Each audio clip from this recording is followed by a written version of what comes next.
Un cours en miracle, 245 chapitre 30.1. Le nouveau commencement. 1.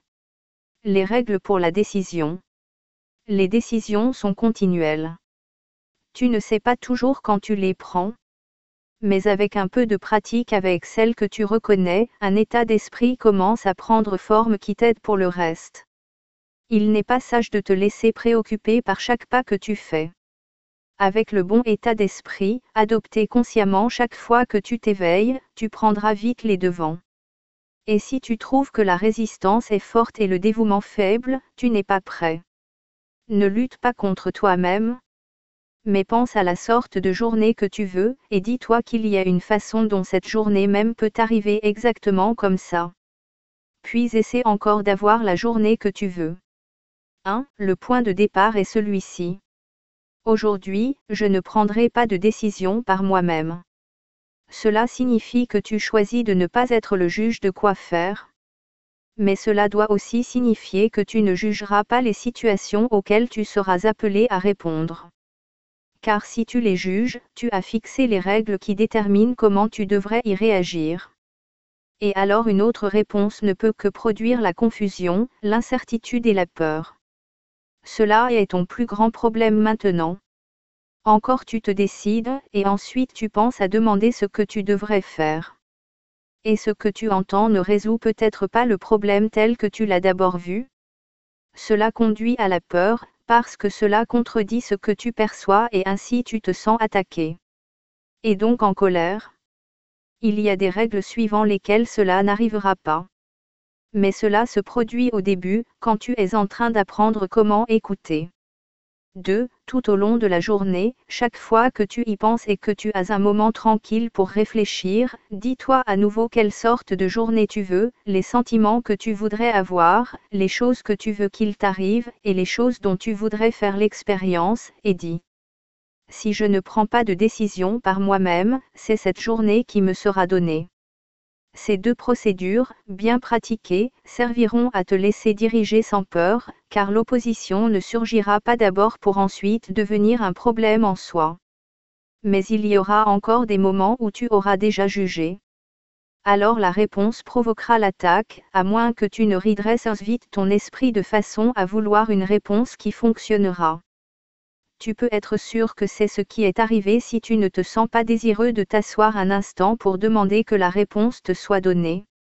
Cela signifie que tu as décidé par toi-même, et que tu ne peux pas voir la question. Maintenant tu as besoin d'un fortifiant avant de demander à nouveau. 3. Rappelle-toi encore une fois la journée que tu veux, et reconnais qu'il s'est passé quelque chose qui n'en fait pas partie. Puis rends-toi compte que tu as posé une question par toi-même, et que tu dois avoir fixé une réponse sous tes propres conditions. Puis dis. Je n'ai pas de question. J'ai oublié quoi décider. Cela annule les conditions que tu avais fixées et laisse la réponse te montrer ce que la question aurait dû être réellement. Essaie d'observer cette règle sans tarder, malgré ton opposition. Car tu es déjà en colère. Et t'as peur de recevoir une réponse d'une manière différente de celle que demande ta propre version de la question, ira en augmentant tant que tu crois que la journée que tu veux est une journée dans laquelle tu obtiens ta réponse à ta question. Et tu ne l'obtiendras pas, car cela détruirait la journée en te spoliant de ce que tu veux réellement.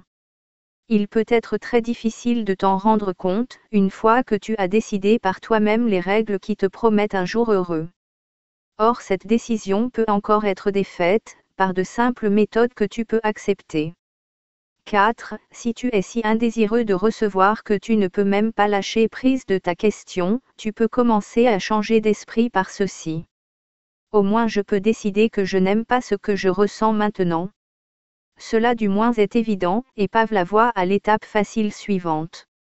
5. Ayant décidé que tu n'aimes pas comment tu te sens, quoi de plus facile que de poursuivre avec. Ainsi j'espère avoir fait erreur. Ceci agit contre le sentiment d'opposition et te rappelle que l'aide ne t'est pas imposée mais est quelque chose que tu veux et dont tu as besoin, parce que tu n'aimes pas comment tu te sens. Cette minuscule ouverture sera suffisante pour te permettre d'aller de l'avant avec les quelques étapes dont tu as encore besoin pour te laisser aider.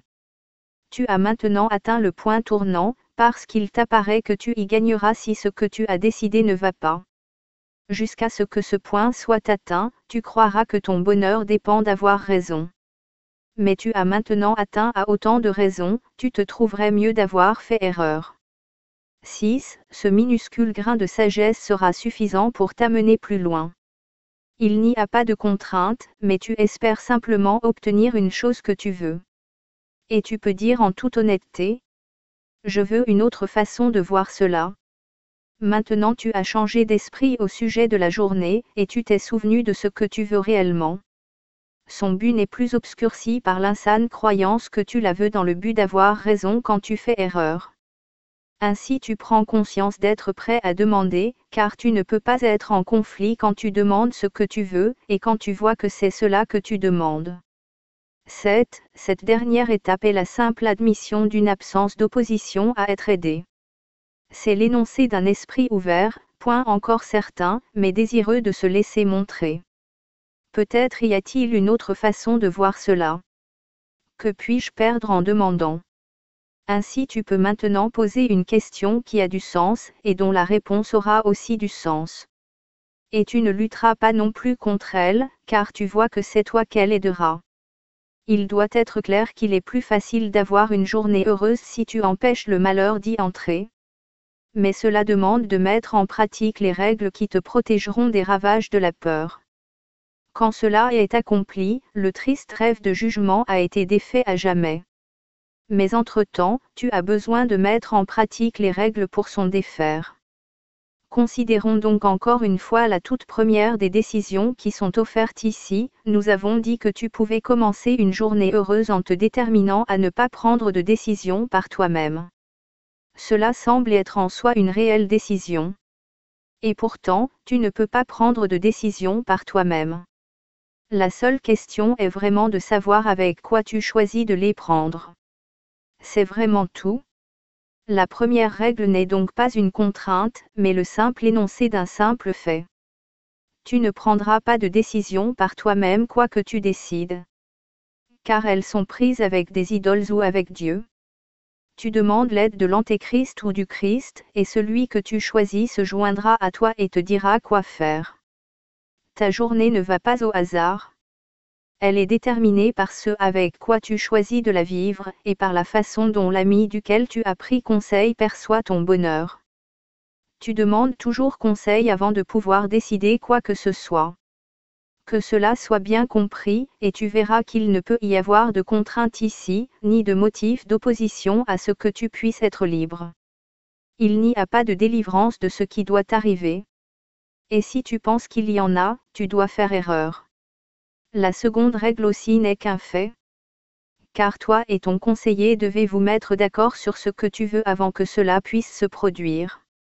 Il n'y a que cet accord qui permet à toute chose d'arriver. Rien ne peut être causé sans quelque forme d'union, que ce soit avec un rêve de jugement ou la voie pour Dieu. Les décisions causent des résultats parce qu'elles ne sont pas prises dans l'isolement. Elles sont prises par toi et ton conseiller, pour toi-même aussi bien que pour le monde.